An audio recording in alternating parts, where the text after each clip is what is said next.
নমস্কার বন্ধুরা, ভালোবাসার গৃহকোণে সকলকে স্বাগত। আবার একটা নতুন ভিডিও নিয়ে তোমাদের কাছে চলে এলাম।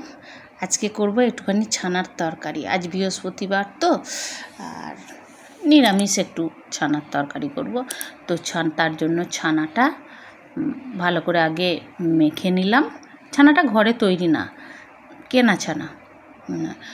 তো ভালো করে এটা একটু নুন, চিনি, কাঁচা লঙ্কা বাটা দিয়ে ভালো করে মেখে নিয়ে এবার সেভ করে নিয়ে ওটা সেই ছোট্ট কালো কড়াটাতে ভেজে নিলাম।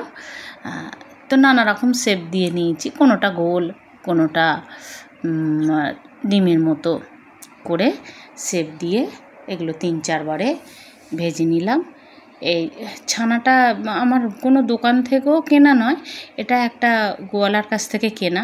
এটা আমার শাশুড়ির কাজের সময় দিয়েছিল। ছানাটা খুব ভালো ছানা দেয় এরা।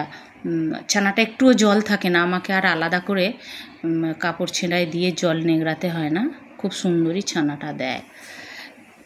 তো করে নিলাম।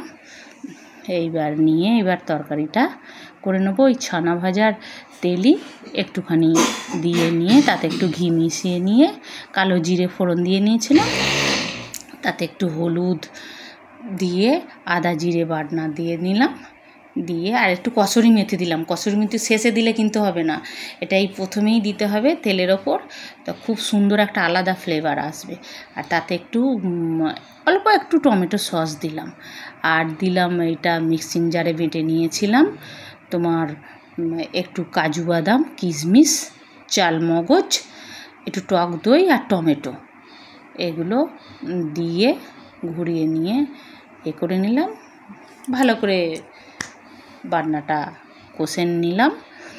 তো তার সঙ্গে একটু নুন, চিনি, ছানার তরকারি একটু চিনি মিষ্টি মিষ্টি ভালো লাগে, তো দিয়ে নিলাম। একটু গরম মশলা দিলাম আর বাটনা ধোয়া জলটা দিয়ে নিয়ে এবার একটু ফুটতে দিলাম।